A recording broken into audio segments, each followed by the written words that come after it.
दिव्या खिड़की पर खड़ी कॉफी पीते हुए अपने पति देव को बड़े ध्यान से देख रही थी।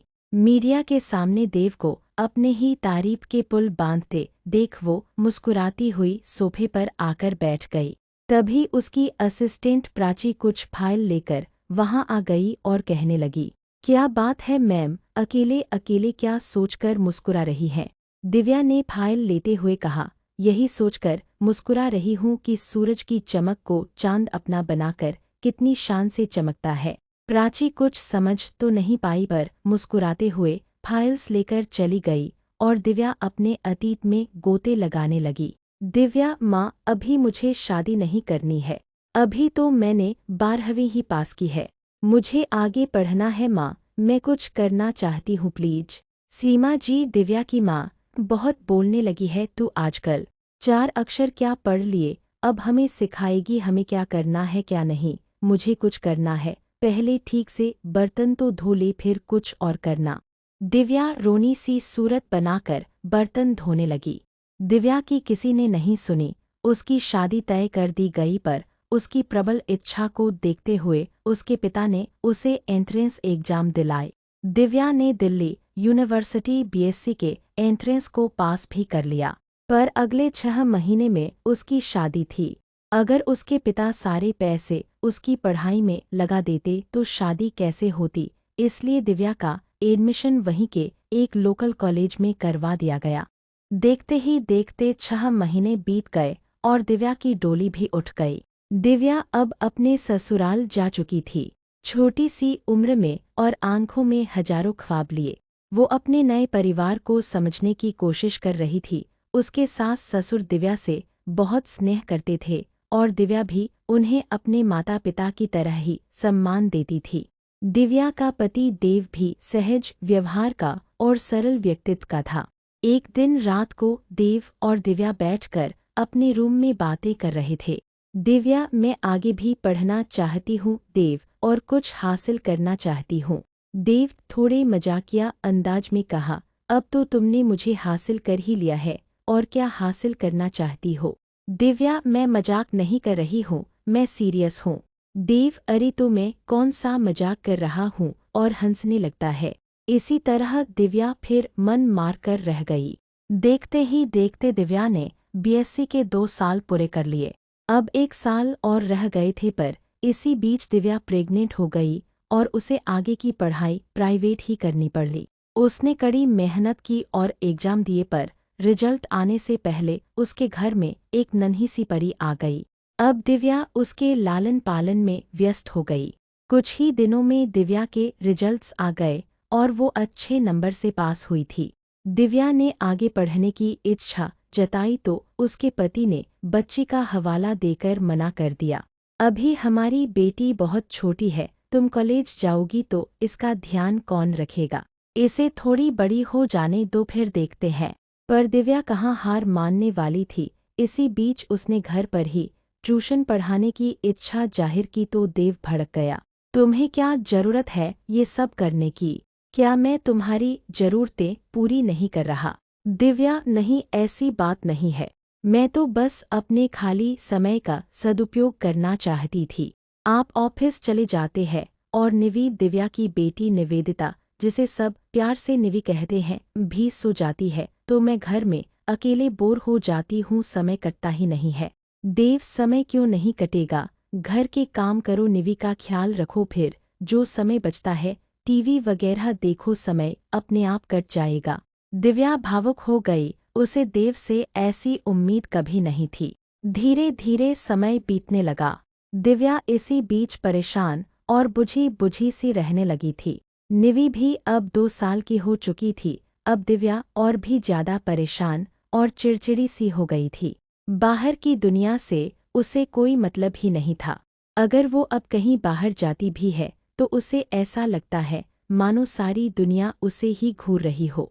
किसी से बात करने पर उसकी जुबान लड़खड़ाने लगी थी। वो खुद को किसी और के सामने सहज महसूस नहीं करती थी, इसलिए अब उसने कहीं भी आना जाना न के बराबर कर दिया था। उसका आत्मविश्वास पूरी तरह से दम तोड़ चुका था। उसकी इस हालत से उसकी बहन श्रव्या पूरी तरह वाकिफ थी। पर दिव्या अब उससे भी बहुत कम ही बात करती थी। श्रव्या को दिव्या की हमेशा फिक्र लगी रहती थी। एक दिन उसे फेसबुक पर दिव्या का स्कूल फ्रेंड अवनीत मिल गया। श्रव्या ने उसे सब कुछ बताया और फिर अवनीत ने दिव्या का मोबाइल नंबर लिया और उसे रोजाना फ़ोन करने लगा। अवनीत की बातें दिव्या के लिए दवा का काम करने लगी और दिव्या में उसका खोया हुआ आत्मविश्वास फिर से जगने लगा। अवनीत और दिव्या साथ साथ ही पढ़े और बड़े हुए हैं, इसलिए अवनीत को दिव्या के बड़े बड़े ख्वाबों के बारे में पहले से ही पता था और वो ये भी अच्छे से समझता था कि दिव्या की नाकामयाबी ही उसके दुखों का सबसे बड़ा कारण है। इसलिए वो अपनी बातों से दिव्या को मोटिवेट करने लगा। दिव्या ने इस बार देव को ट्यूशन पढ़ाने के लिए मना ही लिया। वो 20 दिनों के अंदर ही 10 बच्चों को पढ़ाने लगी। फिर धीरे धीरे 1 साल के अंदर ही बच्चों की लाइन लगनी शुरू हो गई। पर अब दिव्या के पास और बैच के लिए टाइम नहीं था, इसलिए अब उसे बच्चों को वापस लौटाना पड़ रहा था। पर दिव्या यहीं रुकने वाली नहीं थी, उसके सपने बड़े थे, वो एक स्कूल खोलना चाहती थी। एक दिन उसने ये बात देव को बताई तो देव ने कहा, अगर तुम यही चाहती हो तो हम स्कूल जरूर खोलेंगे, पर अभी हमारे पास इतने पैसे नहीं है, थोड़ा रुक जाओ। दिव्या ने भी हाँ में सिर हिला दिया। धीरे धीरे 1 साल बीत गया, निवी अब 4 साल की हो गई थी। दिव्या जब भी देव से स्कूल के बारे में बात करती तो देव बड़े प्यार से उसकी बात टाल देता या तसल्लियों के पुल बांध देता और कहता, थोड़ा तसल्ली रखो, सब हो जाएगा। धीरे धीरे समय अपने रफ्तार से बीतता गया। इसी बीच दिव्या ने एक और बच्चे को जन्म दिया। अब शिवेन भी 1 साल का हो चुका था।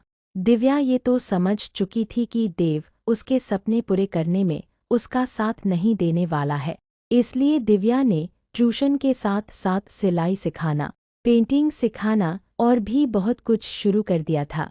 इन सब के कारण कभी कभी दिव्या और देव के बीच काफ़ी लड़ाई झगड़े भी हो जाते थे, पर इस बार दिव्या ने अपना मनोबल कमजोर नहीं पड़ने दिया। दिव्या को बचपन से ही लिखने का बहुत शौक था, इसलिए उसे जब भी वक्त मिलता वो नई नई कहानियाँ या कविताएं अपने डायरी के पन्नों पर बड़े शौक से लिखती रहती, जिसके लिए देव हर बार उसका मजाक उड़ाता और वो खींच के रह जाती।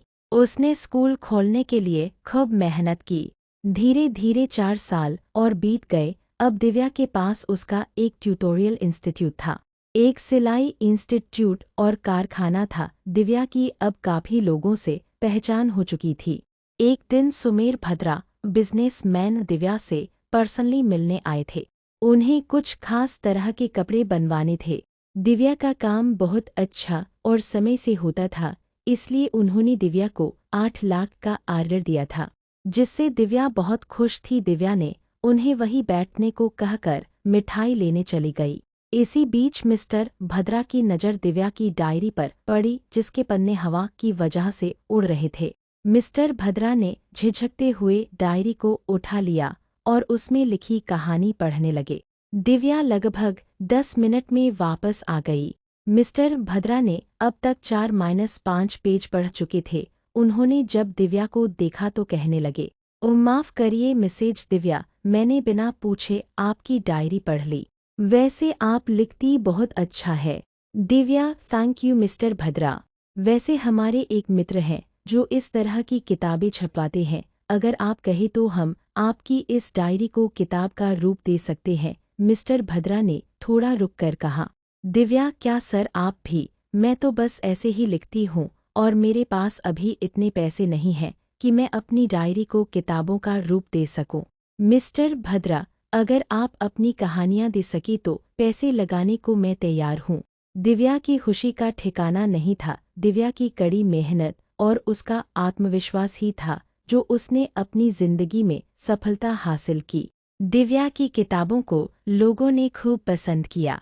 दिव्या ने जल्दी ही कई स्कूल, हॉस्पिटल और साथ में अनाथाश्रम भी खोला। देखते ही देखते दिव्या एक मशहूर हस्ती बन गई। माँ शब्द से दिव्या वर्तमान में आ गई। ये शिवेन था जो अब 10 साल का हो चुका है। शिवेन, माँ नीचे चलिए, सब आपको बुला रहे हैं। दिव्या बाहर गार्डन में आ गई, जहाँ मीडिया वाले उसकी फोटो पर फोटो खींचे जा रहे थे और सवाल पर सवाल किए जा रहे थे। दिव्या उन सवालों का जवाब बड़े इत्मीनान और सरलता से दे रही थी।